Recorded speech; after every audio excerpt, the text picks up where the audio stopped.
Hi, I'm Jake Jackson. I'll be here talking about Exposure, which was a movie I co-wrote, co-produced, and did the creature effects for. I hope that you guys will enjoy this podcast and the trailer, and be on the lookout for the film. I'm very appreciative of being on here with the 13th Wolfman. Oh!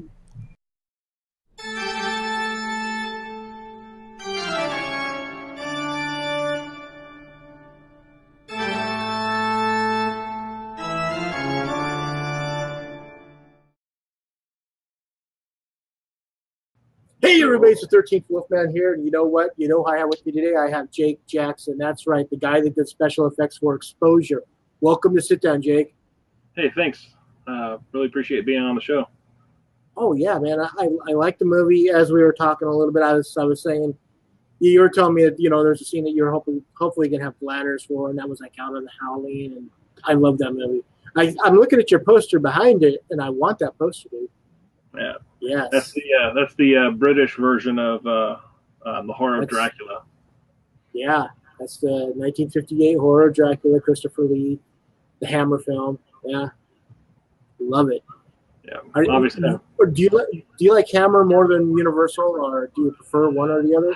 Well, I mean, I grew up on both of them. I grew up on Universal. I grew up on Hammer. I always gravitated more towards the Hammer films, just because, especially with the vampires, because I mean, I love Lugosi and all that stuff, and he gave a great performance.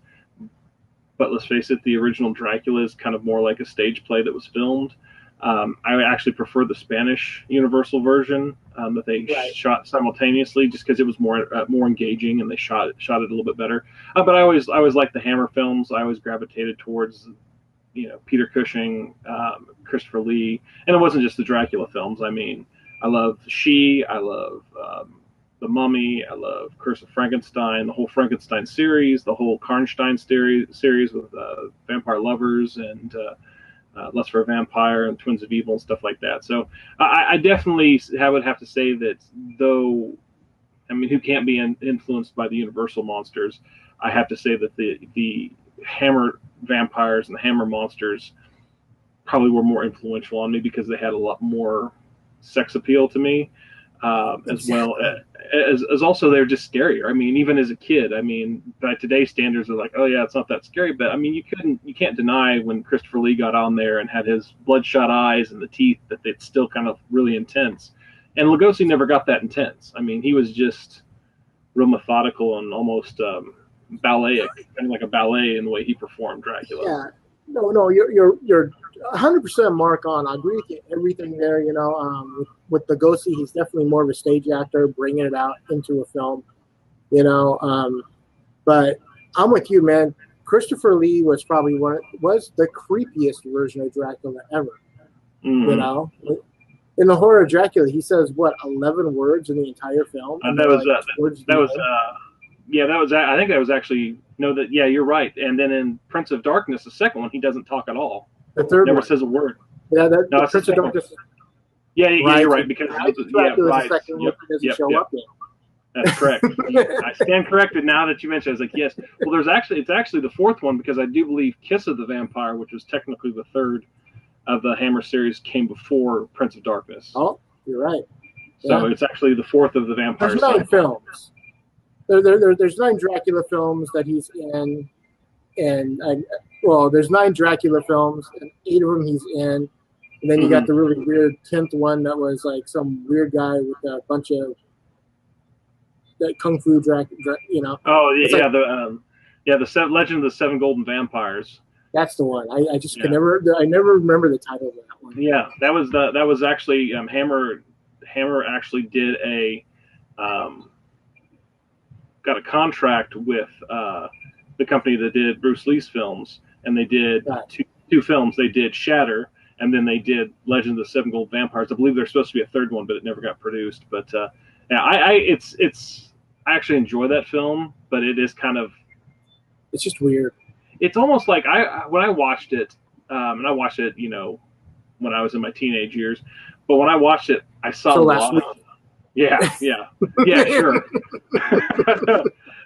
You look young to me, so yeah. But what I grasped from it is that whether he'd seen it or not, but I always felt that John Carpenter had to have seen that movie when he made Big Trouble in Little China, because it Right. does have a lot of, like, especially in the kung fu sequences in the movie, had a lot of that similar vibe to it. And I think Yeah. He I think probably watched a lot of. He probably watched a lot of weird, like the, what is it, 36 Chambers of yeah, Shao, and Shaolin, stuff yeah. like that.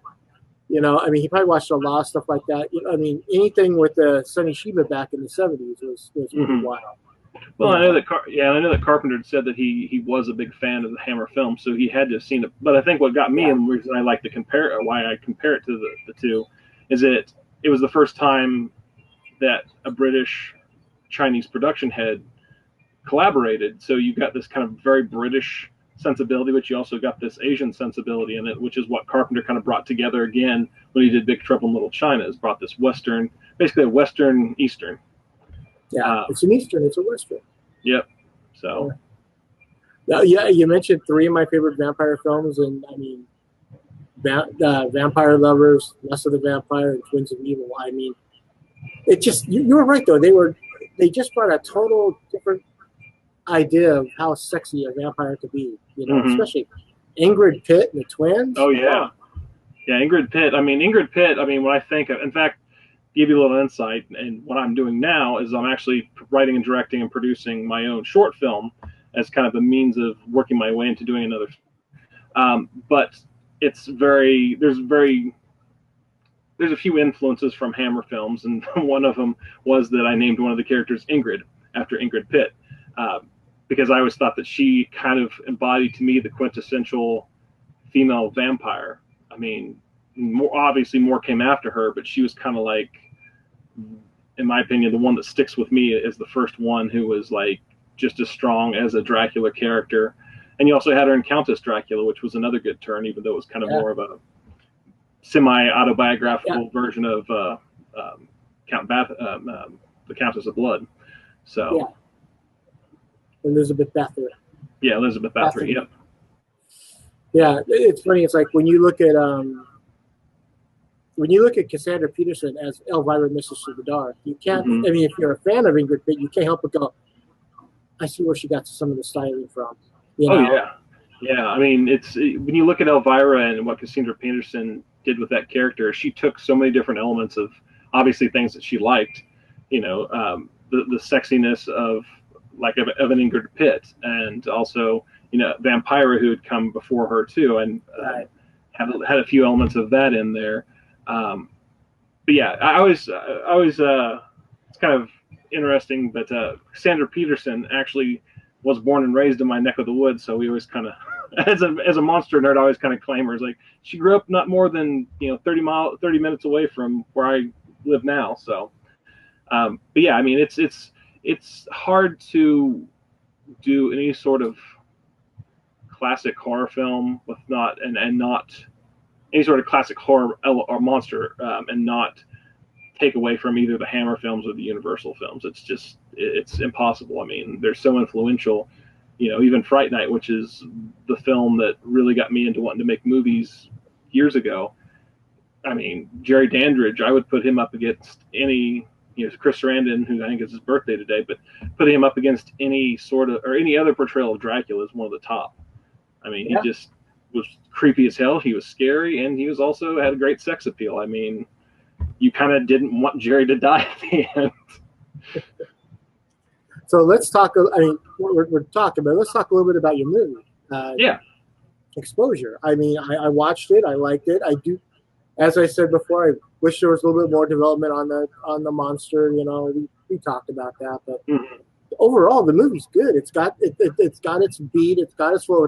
The one thing that you guys nailed that a lot of indie filmmakers don't nail: atmosphere. Mm-hmm. And that right there, you have to really give that credit to Austin Snell, who was our director and our DP. He's a phenomenal photographer, and he really utilized his skills with the camera to make the area we were shooting at part of the story and a fourth character, or a third character, as you will.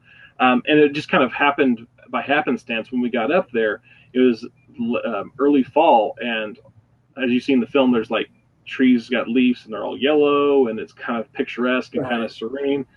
And then by the time we got to the second week of shooting, when we got to all the creature stuff, all the leaves had fallen off, and it just looked dead and creepy. So it kind of worked that way. And then also too, just lighting and stuff like that. But the atmosphere is completely Austin. We kind of went old school with the idea of doing like a Tony Scott, Ridley Scott, early 70s or late 70s, early 80s, where they would always have fog in every scene to give it a more atmosphere. It helped to make it look less flat. So almost every scene in the movie interior in the movie has fog in it, just to give it something else, to make it look a little bit more interesting. So. No, I mean, I've seen a lot of indie films lately, and whenever we do this, and I'll watch the movies, and it's like, they're good movies, but they're always missing something. It's always like, it's always like the sound design could have been a little bit better, but the one thing that always comes across is a lot of them don't have atmosphere. None of them have that super creepy 70s vibe. It's like, I don't know if you've seen it, but Lords of Salem, Rob Zombie's movie. Yep. I think I'm the only person that gets that movie because it's an atmospheric film. Yeah. And a lot of people are like, oh, yeah, it's fine at the beginning, but then it changes. It gets crappy. You don't get it, man. That's a whole 70s vibe thing. That's what he's going for.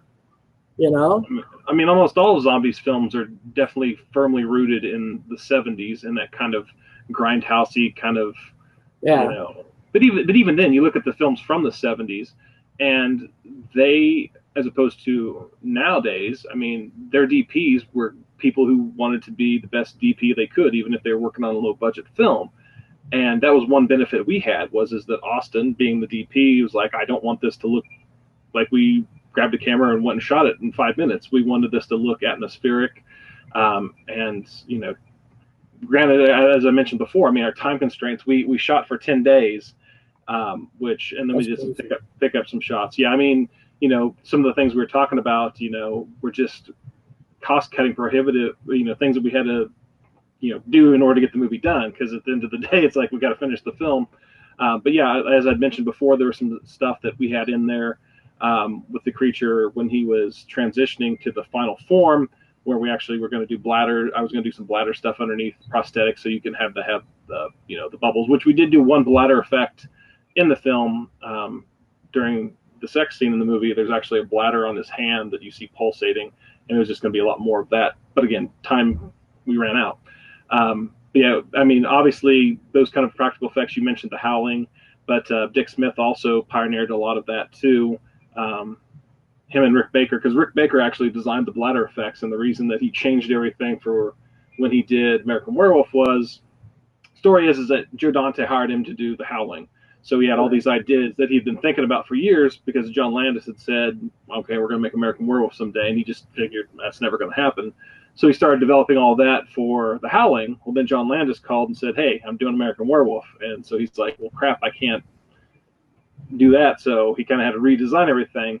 But yeah, Dick Smith had been doing a lot of bladder effects. I mean, he used one of the bladder effects in The Exorcist for Reagan's neck when it expands up and down. Exactly. Cool. But that's one thing I tried to keep in tone with everything practical for the film, was to make sure that, I mean, my training is from Dick Smith's materials. I'm very old school with the practical effects work. I mean, we did everything we could to do like no digital stuff. In fact, in the film, there's one scene where the monster's hand pops out of the computer screen. The screen, yeah. That's it. That we matted that. We matted that in camera.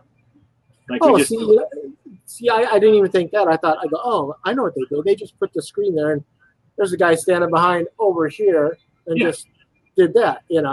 That's all. It's old school. Yeah, exactly. And then we just cropped him out, and then had that part of there. So we did it in 2 shots. We had her, and the screen was down, I believe, and then we had him go like that, and then we put the screen up, and then had him step out so we could just mat it out. So we tried to do everything we could to just do it all practically in camera as much as possible, or in very minimal post-production work on it. Both I and Austin are both obviously, having seen the film, obviously huge fans of 70s, 80s horror films. And we just really wanted to make sure that if we were going to go about doing that, that we didn't want to be, kind of like what you were mentioning too with the atmosphere and the cinematography point of view. Is like we didn't want to shoot it like a modern film. I think a lot of modern films in general have a flatness to them. They don't. They're very afraid to have shadows and depth to an image. And we weren't. I mean, we tried to. Austin definitely. We always were trying to give the shot a very good depth of field, so there's lots of stuff to look at as opposed to, oh, okay, well, everything is completely lit and there's no shadows. It's kind of, sorry, I didn't mean to cut you off. Oh, no. I was gonna say it's kind of funny because when I was a kid, I wanted to do what you do. Mm-hmm. Two things I wanted to do when I was a kid. I wanted to be a stuntman, but there were no stunt schools, and I actually didn't know you had to go to stunt school to be a stuntman. I thought you just threw yourself off the roof and hey, you're a stuntman. That's what I did. And I wanted to do special effects because I would watch movies like Friday the 13th or something, and you would see someone's arm get cut off, and you'd go, wow, how did they do that? I want to know how. I want to be the assistant to the magician. I want to know the trick. Mm-hmm. I found out that I had no talent whatsoever in sculpting. Well, here's the thing. You were talking about that. I mean, my background in that area, but I always wanted to be a screenwriter.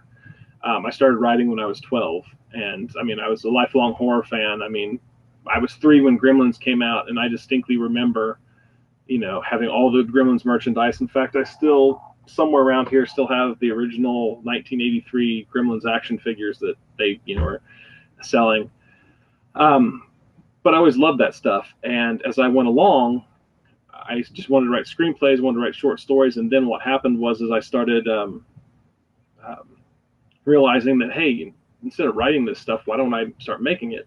So, it was the 90s, and so I got a camera and we started shooting stuff. Well, I always wanted to make horror films. So by proxy, I had to learn how to do special effects. And so I was kind of dabbling in it. I was never very good at it, but I always loved it. And so about 1999, I bought 2 books. I bought Tom Savini's Grand Illusions, and I bought Dick Smith's Do-It-Yourself Makeup, or How to Make Monsters. I can't remember the exact title of it. But I started doing all the stuff in there. And then ultimately became a Dick Smith student through the his advanced makeup course that Andrew Clement runs now. And 2009 is when I really started doing it because I have 5 children, and the youngest 2 are twins, and I couldn't go run around all over the countryside making movies because I had to work and raise the kids. But I could life cast people and sit in my basement at the time and sculpt. And Dick Smith self-proclaimed, he's like, I'm not a good sculptor. He's like, but if you practice enough and you keep doing it, eventually you're going to start getting the principles. And I'm a perfectionist, so I've done like an entire sculpt, hated it, and ripped it apart and redone it. But it's something that I've always enjoyed, and now that I'm kind of getting back into the filmmaking aspect of it, it's been kind of an interesting ride of going back and forth between the 2 different things of wanting to make films and then wanting to be a makeup artist. And now I've kind of come full circle to where I'm making films, doing the makeup effects, and writing and producing stuff. So it's taken almost, coming up on, 38 years, but it's a lot of it's just tenacity. I tell kids whenever they come and say, hey, I want to do makeup effects, I'm like, the biggest thing that you're going to have to overcome is, your fear of failure and your desire to quit, because if you're afraid you're always going to fail, you'll never improve. And if you give up, then obviously you're not going to do it. You just have to keep doing it. And if I look at stuff that I did when I first started versus now, I look back and go, what was I thinking? But at the time, I thought it was good. And so I learned from it. But I mean, ultimately, I challenged myself a lot with exposure. In that, up until that point, I'd done some fingernails. I've done like werewolves and vampires and stuff like that. But exposure gave me the opportunity to kind of go whole hog and say, okay, I'm going to create a suit, make a cowl and do teeth, teeth is where I got started on, is making teeth. And then also doing air bladders and puppets. Now we didn't use those a lot, but I was able to get that in the script to where I could do that. At the towards the end of the movie, when the creature is a full creature, you see his mouth open up and this tongue comes out, and those were two different puppets. Those were two different puppets that I built, and again, it was, I was just like, well, if we're going to do this, we have to do a puppet, and then we also just did some, put this fake tongue in your mouth, and we'll have a fishing line, and you can do that. But again, it was just a lot of taking every different technique. But like you were saying, it's kind of like you have to learn the magician's trick to what you need to see to make this believable. And I think that's why doing the effects stuff and also being somebody who's worked with film for so many years is that I can now kind of know how to shoot stuff. I build it. You have to set it up, and So you were saying that you shot this in 10 days. That's a crazy shoot schedule, if you ask me. I always hear these crazy shoot schedules. What kind of hours a day is that to get this amount of footage in? Oh God, if I recall back, I mean, we started pretty early, and of course we had a few night shoots and stuff like that. So we just kind of had to bounce it out. And then of course there was a lot of effect stuff. And effect stuff, anybody that's ever worked with them, I mean, you're gonna spend a lot of time of the day getting things right. But I mean, we just tried to push it schedule wise as hard as we could. I don't think we ever went over maybe 12 hours a day. Yeah, I mean, we didn't want to exhaust everybody, and the benefit was there was a small cast and crew, so we didn't have to like shoot tons of coverage. If it's something that we knew we could get away with doing 2 or 3 angles because it was a dialogue scene, then we'd do that, because we knew that we'd have to have more cuts somewhere else. Like there's a scene in the movie with the vines, and that was all reverse stuff. We just put it down, then pull it backwards, and then reversed it when we played it back. And that took a lot more time and a couple days to shoot, just because we needed all these inserts and stuff like that. But yeah, I mean, regardless, I mean, when people are like, oh, well, we shot this thing in 10 days or we shot this thing in a month. I mean, you hear either one of those things, and if the movie comes out at all, you kind of got to give them a pat on the back, because that's kind of an insane schedule. That's the thing. I mean, when you hear that John Carpenter filmed Halloween in 18 days in 1978, and got the movie out, and you're like, what? 18 days? I mean, that's running and gunning back then, man. Oh, yeah. I mean, it's all film. Mm-hmm. Yeah, film had to change the net. Yeah, there's so many more factors. I mean, he was experimenting with a steady cam. He was one of the first people to use a steady cam, so that sped up a lot with their production. But yeah, I mean, it's just, when you're doing independent stuff, there's a lot of just passion and desire to get it done and get it right and do something as good as you possibly can within the realm of the time that you have. And like with Carpenter, like with us, not that I've ever compared myself to him, but he was definitely there in spirit in the script, and he was definitely there in spirit in terms of what we knew we had to set out to do in order to get this thing done in 10 days. I mean, he had another full week when he did Halloween, and he didn't have a full creature suit or anything like that. That's true. And the last thing is, I noticed that there were a lot of Jacksons in the end credits. Yeah, there's it's a family business. Well, I have 5 children, and the 2 oldest ones their last name is Blackwell, so those 2 are mine too. And my older 2, they were teenagers when I was developing all that stuff, so I gave them credit mainly because I was sculpting the head. I mean, I knew that was going to be the thing that was the biggest part of it. Well, the creature hand, which you can kind of see right there, is my little stand of it. Which is cool. But my daughter, I think she was 14 at the time. She actually blocked that out. Oh wow! She blocked it out, and then I went in and detailed it. And then my son, he actually, which I was giving crap for, because it's kind of funny that if anybody sees the film, you'll know what I'm talking about when I say this. But he's the one who blocked out the tongue that we ultimately used. So they did that, and then just the rest of my kids are just always there, like, here, Dad, can you grab that for me, stuff like that. So yeah, it kind of is a family affair. only one I of thought my it was five. cool. Yeah, I mean, it's. I did everything in my basement, in my garage, and that's where my shop is at. But yeah, so all of my kids threw in a hand. I know that one day when we were getting towards the end, getting ready to go out to Colorado to shoot this, is where we shot it, was in the Colorado Rockies. I worked for 26 hours straight to get stuff done, and during that time, my wife and my kids and all that stuff would come in and kind of intermittently help, give me a hand, like, I'm delirious at this point. Can you get that? Because I don't know if I'll drop it or whatever. But yeah, and the creature developing into things. A lot of people, my family and a lot of friends came out to, support the work that I was doing, and help get it done. Cool. So we have the trailer. Mm-hmm. Could you introduce the trailer for this? Yeah, no problem. This is a trailer to exposure. It's about a minute and a half long. It shows a little bit of everything. It's something we're all very proud of. I'm proud of the actors. I'm proud of the crew. I loved working with Austin. He and I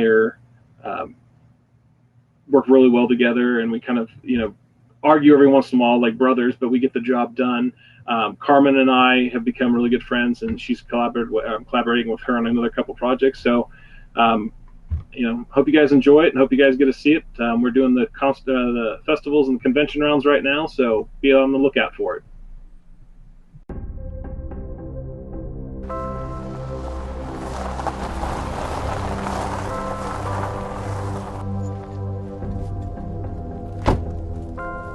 So what do you think? It's amazing. Now I know why you like to spend so much time here as a kid. Some of the best memories of my life were made here. I don't think forcing anything is the best way to go. No, I'm not trying to force anything, but don't you agree we're worth fighting for? Okay. You don't feel like everything's just a little off?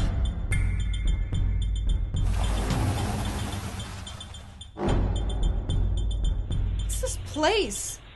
Ever since we came here, just everything feels strange.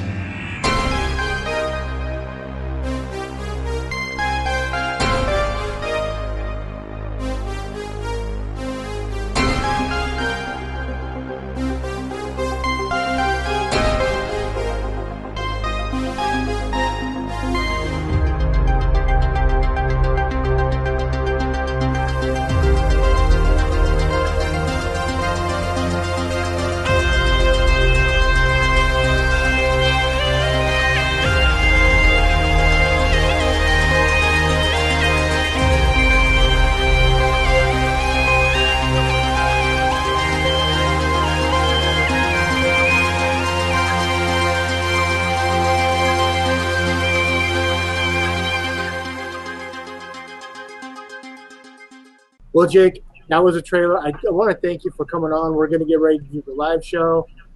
I know you're going to be there, so we'll be talking more about this.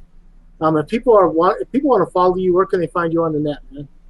Well, if they're looking to find information on the film, go to sunrunnerfilms.com. We're also on Facebook at Exposure the Film, so you can get all the latest updates on screenings, any merchandise that we're coming out with, and stuff like that. And then me personally, as a makeup effects artist, my website is monstermakerbynight.com.